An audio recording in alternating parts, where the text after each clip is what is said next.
It was the summer of 1940. The skies over Britain burned red as German bombers thundered across the Channel.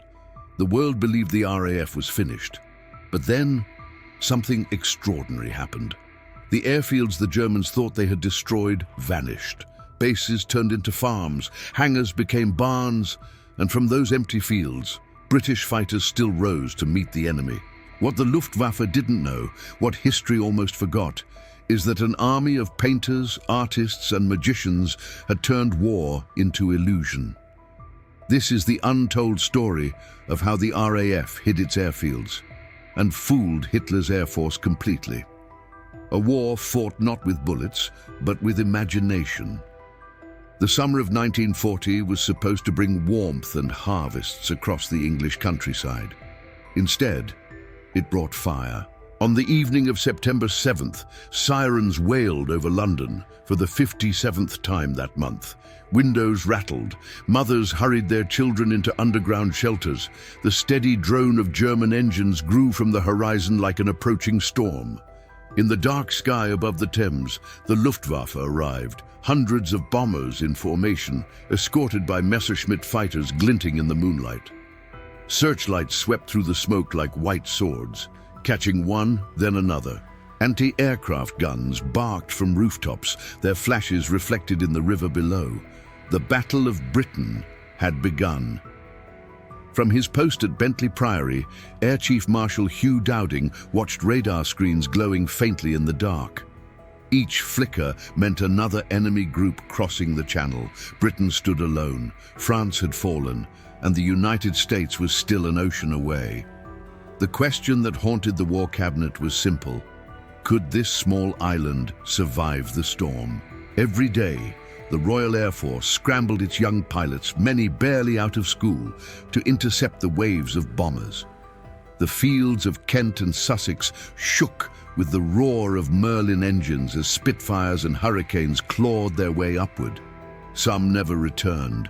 Others landed on airfields already cratered by the morning's attack. The Luftwaffe had learned a cruel truth. Destroying factories was difficult. Destroying airfields, however, could cripple the RAF in weeks. German reconnaissance planes scoured southern England, mapping every strip of concrete and every hangar that glinted in the sun. They photographed them meticulously, passing the coordinates to Bomber Command. Soon, the RAF's lifelines were under siege. By August, dozens of bases lay in ruins: Biggin Hill, Kenley, Manston. Runways were pitted with craters. Fires burned through hangars and fuel stores. Mechanics worked through the night, filling holes with gravel and patching fuselages under candlelight. Each dawn brought new smoke to the horizon. In the chaos, Britain's planners realized something devastating. You can replace aircraft faster than you can replace airfields. Without hidden runways, there would be nowhere for the pilots, the few, as Churchill would later call them, to land. The enemy didn't need to shoot them down in the air. It only needed to erase the ground beneath their wings. So the Air Ministry gathered its engineers, its cartographers, and, unexpectedly, its artists. In a dimly lit room in Whitehall, they asked a daring question. What if the enemy could no longer see where to strike? The answer would come not from soldiers, but from the painters and illusionists of peacetime Britain. Men and women who had once designed theatre sets, painted movie backdrops, and built exhibitions for the London stage. They were called to a new task: to make war disappear. In a small village in Hertfordshire, the first experiments began. Using paint mixed with crushed chalk, they brushed irregular patches across an unused runway. From ground level it looked absurd, fields covered in mismatched colors. But when photographed from 3,000 feet, the result was astonishing. The airfield dissolved into the patchwork of surrounding farmland. Soon, the Camouflage Directorate was born, led by a quiet but visionary figure, Dr. Hugh Cott, a zoologist who had once studied how animals conceal themselves in nature. He argued that war could learn from butterflies and chameleons. "The eye is easy to deceive," he said. "You only need to make it want to believe. what it expects to see. And so Britain began to paint its deception. Piles of gravel became fake barns. Hangars were covered with roofs that looked like cottages. Roads were disguised as hedgerows. Even fake cattle, wooden silhouettes, were scattered across fields to complete the illusion. German pilots continued to fly reconnaissance missions over England, their cameras clicking automatically every few seconds. When the photographs reached Berlin, analysts puzzled over the strange images. Fields that were supposed to contain airstrips now appeared to be farms. Roads seemed to vanish. Some bases were so well disguised that Luftwaffe bombers flew directly over them without releasing a single bomb. But in September 1940, none of this was certain yet. In the skies over London, the bombs still fell. The city burned. Cathedrals glowed red against the smoke. Churchill walked through the rubble at dawn, cigar in hand, refusing to flinch. He knew that if the RAF collapsed, invasion would follow within days. Hidden far from the capital, on the quiet edges of the countryside, the artists of the Camouflage Directorate continued their strange work, turning runways into fields, hangars into barns, and reality into illusion. The men who would soon fly from those secret bases had no idea that their survival might depend not only on skill or courage, but on paint, fabric, and imagination. As dawn broke on September 8th, the bombers returned, searching for the airfields they had struck the day before. But something was wrong. Below them lay a green landscape, fields, hedges, nothing else. The pilots hesitated, confused. They had the right coordinates, yet the targets were gone.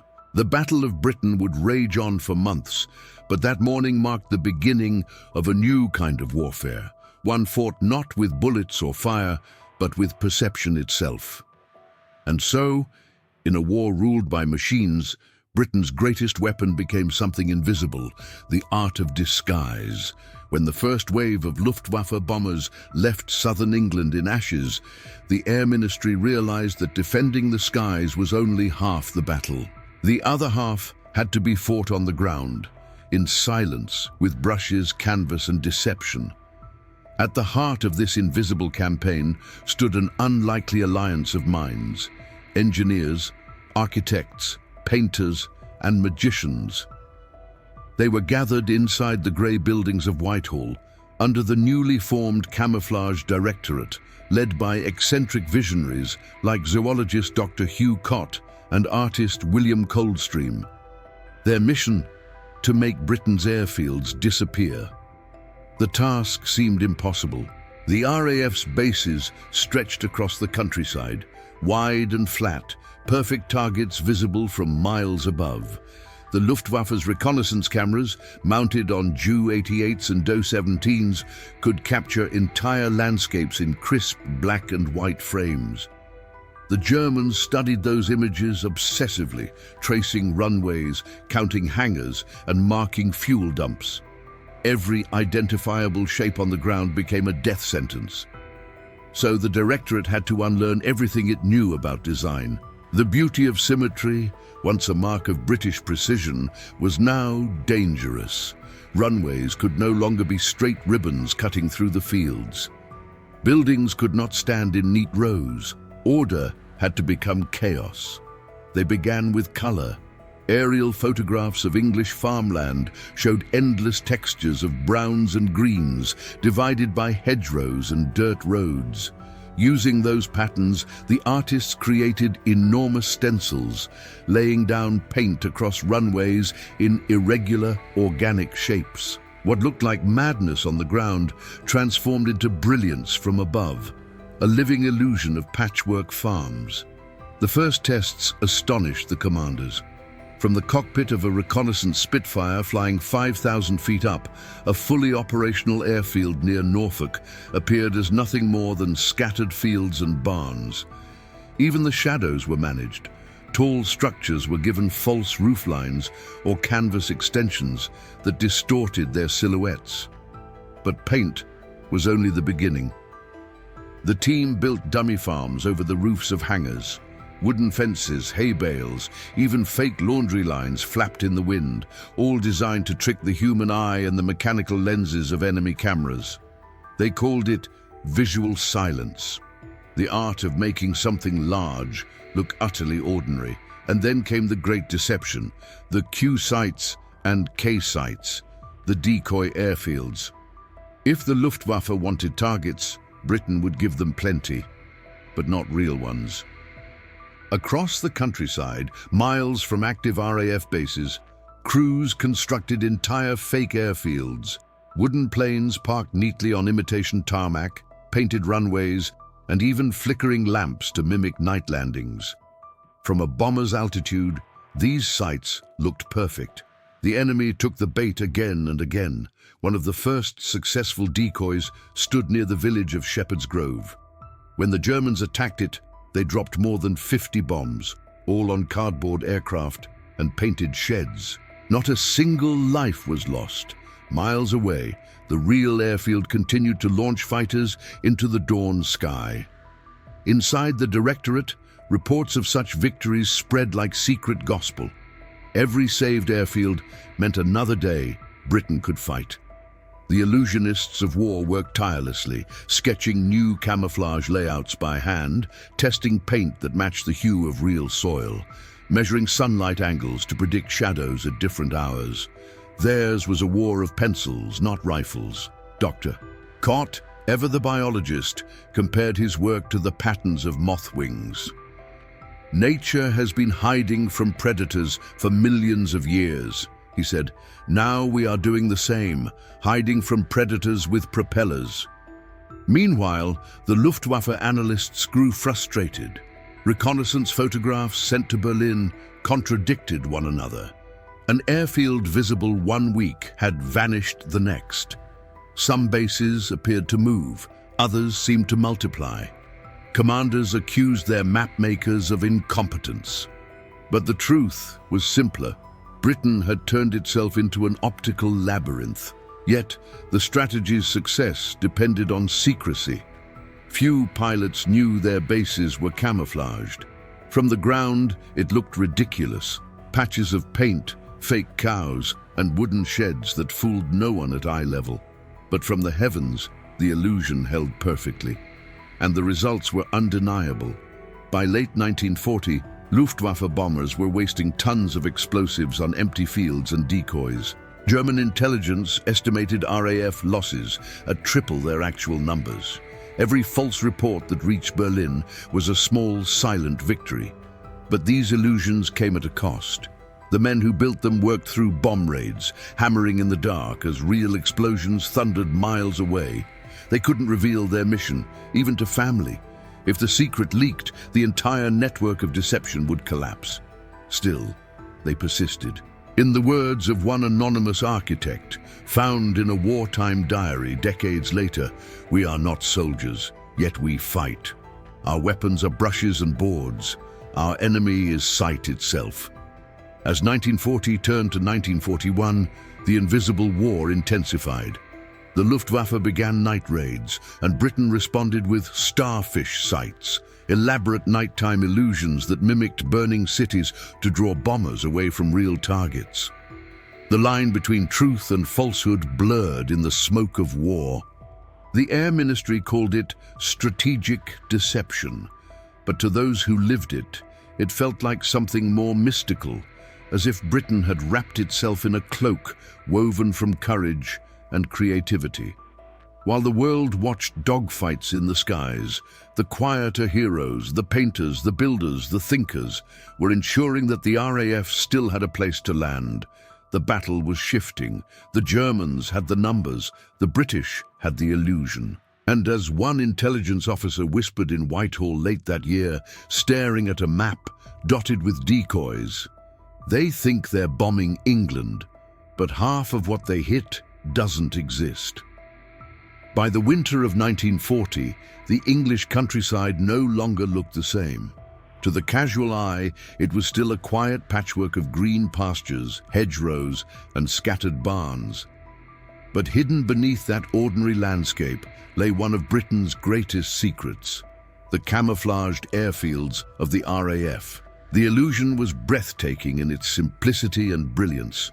From a few hundred feet, the fields of Kent, Norfolk, and Suffolk appeared harmless, a farmer's paradise untouched by war. But to those who knew where to look, the deception revealed itself. The barn was a hangar, the pond was an oil trap, the tractor path a disguised runway. The Camouflage Directorate had perfected its craft. At every operational airfield, teams of engineers and artists worked side by side, turning military installations into rural mirages. Under the leadership of men like Dr. Hugh Cott and William Coldstream, and with guidance from the Air Ministry Works Department, the RAF's survival became a masterpiece of illusion. Every project began with aerial photographs. Analysts studied the natural patterns surrounding each base, the shapes of ploughed fields, the angles of hedges, the shadows of trees. Then, with meticulous precision, they extended those patterns across the airfield itself, using paint, canvas, and artificial textures.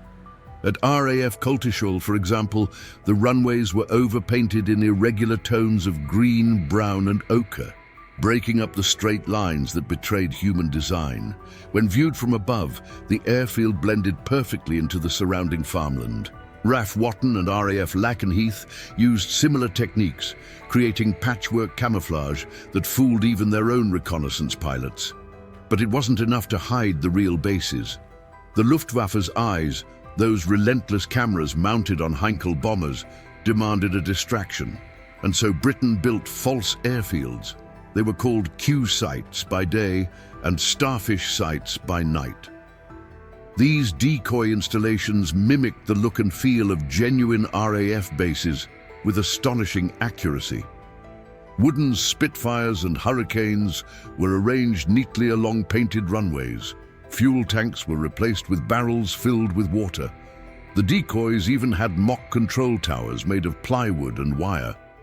At night, electric lamps and controlled fires simulated the landing lights and explosions of an active airfield under attack. From high above, the illusion was perfect.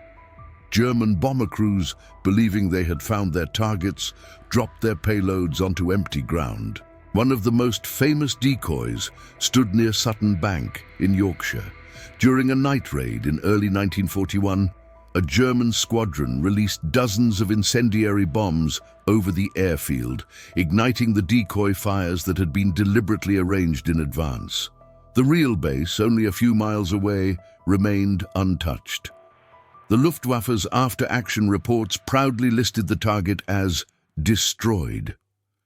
Across Britain, similar victories accumulated in silence. The Q sites saved hundreds of lives and dozens of aircraft, though the men who built them could never boast of it. Their work was so secret that few even within the RAF understood how extensive the deception network had become. By mid-1941, more than 500 decoy sites were scattered across the United Kingdom. Some protected real air bases, others shielded factories, rail yards, and power plants. The illusionists of war had turned the British countryside into a chessboard of truth and fiction, where the Luftwaffe could never be certain which squares were real. For the pilots of the RAF, the effect was profound. When they landed after missions, they did so on airfields that seemed to vanish once they were airborne again. Some joked that their bases were ghosts, invisible to everyone but those who belonged there. But behind the humor lay gratitude. Every false bomb dropped on a decoy site meant one less explosion on a runway filled with mechanics or pilots. As squadron leader Geoffrey Page later recalled, "We used to say the painters were saving our wings as surely as our armorers were arming them." The deception extended even further. Hedges and fences were rearranged to distort the geometry of fields. Streams were diverted to change reflections seen from above. Even animals played their part. Cardboard cows and sheep were placed in patterns consistent with grazing herds, their shadows painted onto the ground to enhance realism. What began as improvisation evolved into an art form.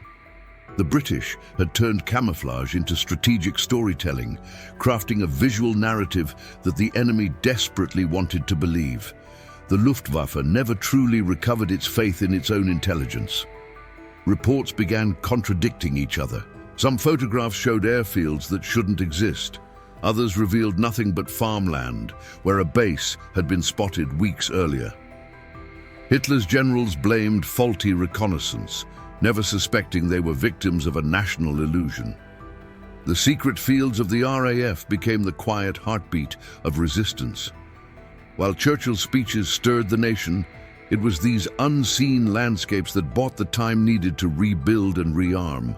The Spitfires that rose from their hidden runways were more than machines. They were symbols of a nation's refusal to be seen, cornered, or conquered. As spring arrived and the raids grew fewer, Britain's invisible airfields stood as silent monuments to creativity under siege.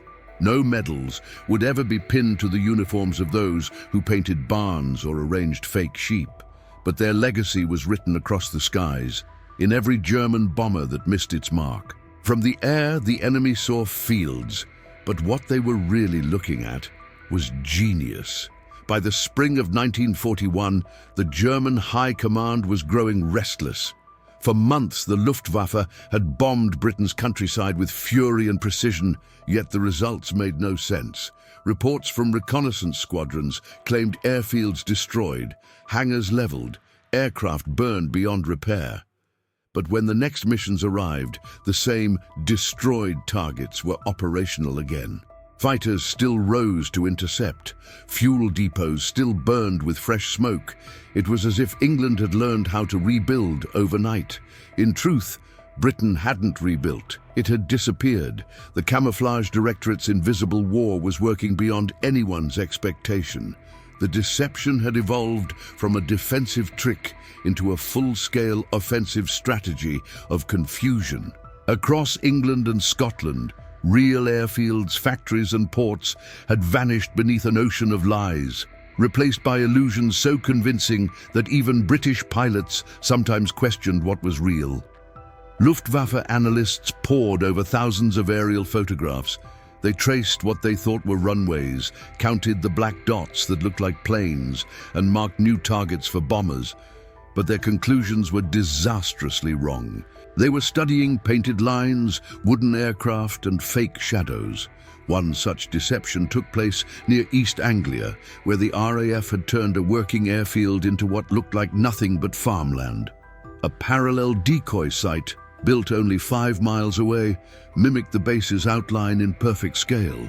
When the German bombers arrived, they saw their objective illuminated exactly as the intelligence photographs had shown: the decoy base. They released more than 100 bombs, lighting up the night sky in a storm of fire and dust. Not one explosive touched the real airfield. The Luftwaffe believed the base destroyed. It vanished from their attack maps for months. Meanwhile, the real pilots of the RAF continued to take off from the shadows, striking back with deadly precision. The success of these operations was not accidental. The British had mastered a complex science: deceptive visibility. The trick wasn't simply to hide, but to appear believable at every altitude and every light condition. Camouflage officers studied how clouds changed color during dawn raids, how shadows moved with the sun, how bombers approached targets at specific angles. Every illusion was tested through aerial photography to ensure that it fooled not only the naked eye, but also the camera lens. It was art guided by science, and war guided by imagination. The decoy teams, nicknamed the Dingbats by some RAF pilots, became an elite group of silent warriors. They worked mostly at night, traveling in trucks loaded with wood, tar, and rolls of canvas. Many of them were stage designers from London's theatres, men who once painted scenes for plays and musicals. Now, instead of backdrops for actors, they created backdrops for bombers. Their craftsmanship reached astonishing levels. Wooden airplanes were built so meticulously that they cast realistic shadows under the sun. Some even had wheels carved from old barrels. When viewed from the sky, they were indistinguishable from real fighters. The Luftwaffe's reconnaissance cameras, limited by resolution and perspective, fell for the ruse again and again. But the most daring illusions were the starfish sights, Britain's fiery decoys that saved cities from destruction. Conceived by Colonel John Turner, these were sprawling networks of controlled fires and flares built on empty land. When German bombers approached a city at night, the decoy sites were ignited in carefully choreographed patterns that mimicked burning factories and exploding fuel tanks. From above, the illusion was flawless. The bombers, seeing what appeared to be a city already in flames, diverted their payloads. In reality, they were bombing empty fields. One night in March 1941, during a raid on Bristol, the starfish sites drew nearly 100 tons of explosives away from the city's center. Dozens of lives were saved without a single shot fired. The Luftwaffe recorded the mission as a success, unaware that the factory district they had destroyed was nothing more than an arrangement of oil drums and lights. For every false victory the Germans celebrated, Britain gained a real advantage: time. Time to rebuild, to rearm, and to breathe. The war of illusions had bought months of survival, months that would eventually decide the fate of Europe. But success had its price. The secrecy of these operations was absolute.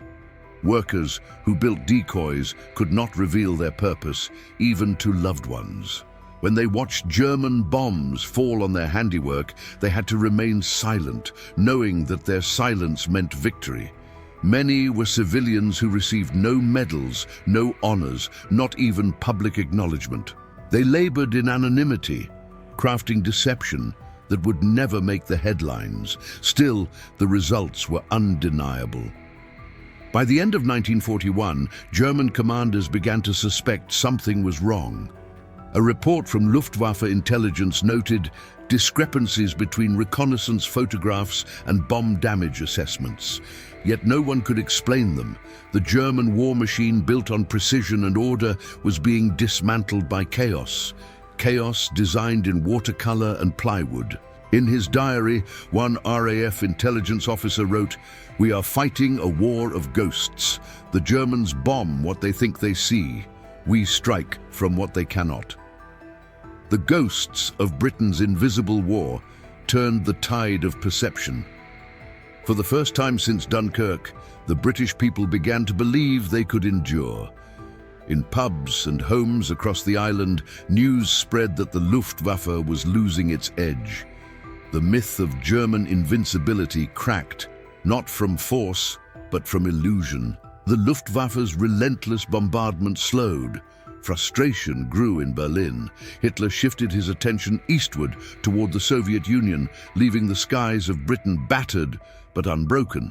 The perfect deception had achieved its purpose: to make the enemy waste his fury on shadows. And when the smoke cleared, the truth of Britain's defense was revealed. It had not been built solely on steel or courage, but on imagination. The men and women who painted, built, and burned in the name of disguise had done the impossible. They had convinced the most powerful air force on Earth to fight against ghosts. When the guns finally fell silent in 1945, Britain emerged from the smoke, battered but unbroken. Cities lay in ruins, families mourned, and the countryside, once the stage of invisible war, bore quiet scars beneath its green surface. But buried under those same fields was a secret that had shaped the course of history: the art of deception that saved a nation. The men and women of the Camouflage Directorate slipped quietly back into ordinary life. The stage designers returned to theaters, the painters to galleries, the engineers to their offices. Few spoke of what they had done. Their projects were classified, their photographs locked in archives. For decades, the true story of Britain's invisible army remained hidden behind the curtain of victory, yet their influence lingered everywhere, in the way the modern world began to see war, art, and truth itself. In the post-war years, military historians tried to make sense of how the Royal Air Force, hopelessly outnumbered, had endured against the seemingly invincible Luftwaffe. The statistics told part of the tale: the courage of pilots, the brilliance of radar, the leadership of Churchill.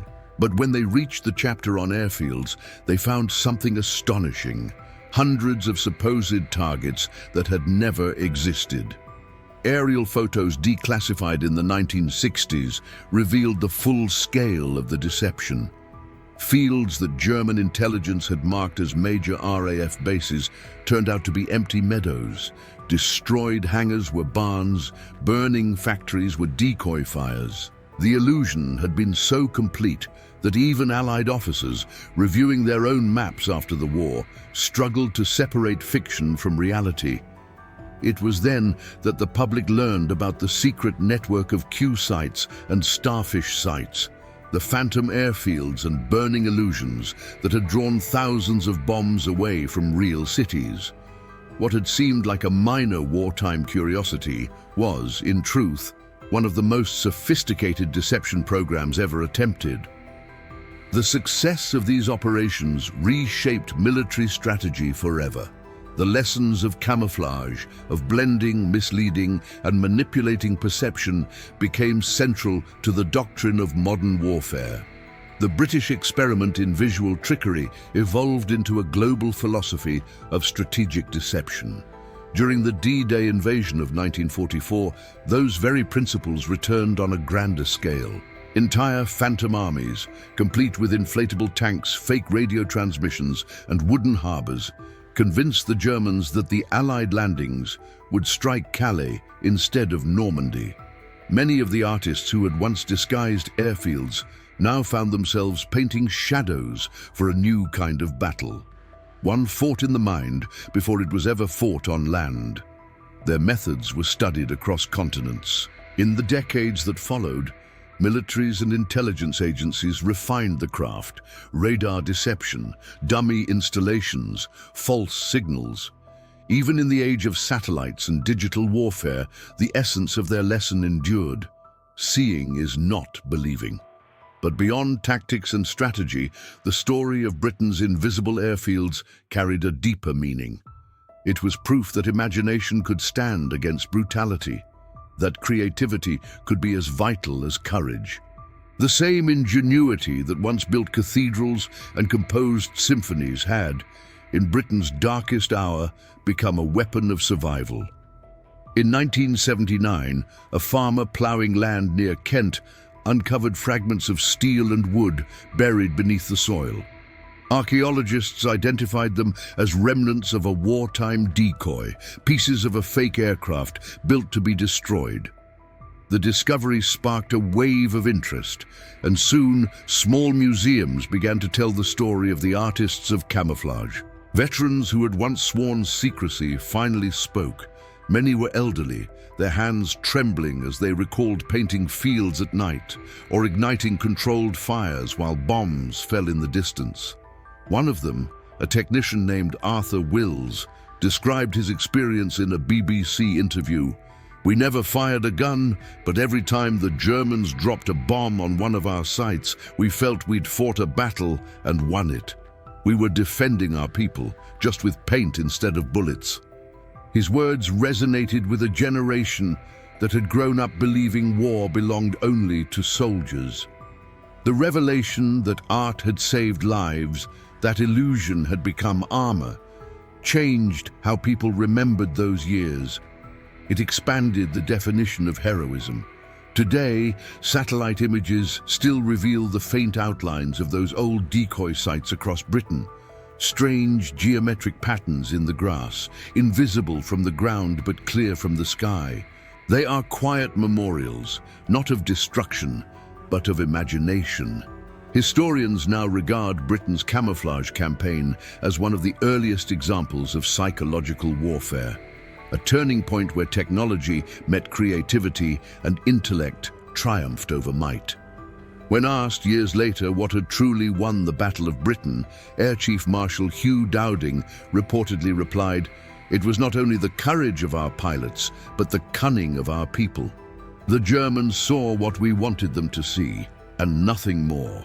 That phrase, simple yet profound, remains the epitaph of Britain's invisible war. The story of those hidden airfields is no longer about runways or fake fires.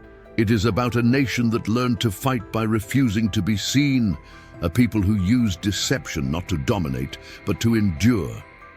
As the last veterans passed away, the land reclaimed their secrets, but not their legacy.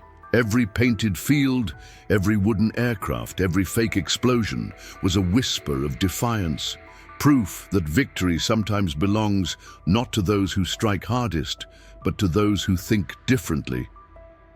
And so the invisible legacy lives on. In the lessons of history, in the artistry of survival, and in the quiet courage of those who turned deception into salvation. Because in that war of shadows, Britain's greatest weapon was the truth it never told. And so, in the end, Britain didn't just win with courage, it won with creativity. A handful of artists, engineers, and dreamers changed the course of a world war, using nothing more than paint, plywood, and genius. If this story moved you, if you believe history still has secrets worth uncovering, support this mission to keep them alive. Like this video, share it with someone who loves true history, and subscribe to the channel for more untold stories from the shadows of the past. Your click helps bring forgotten heroes back into the light, because sometimes the greatest battles are the ones the world never saw.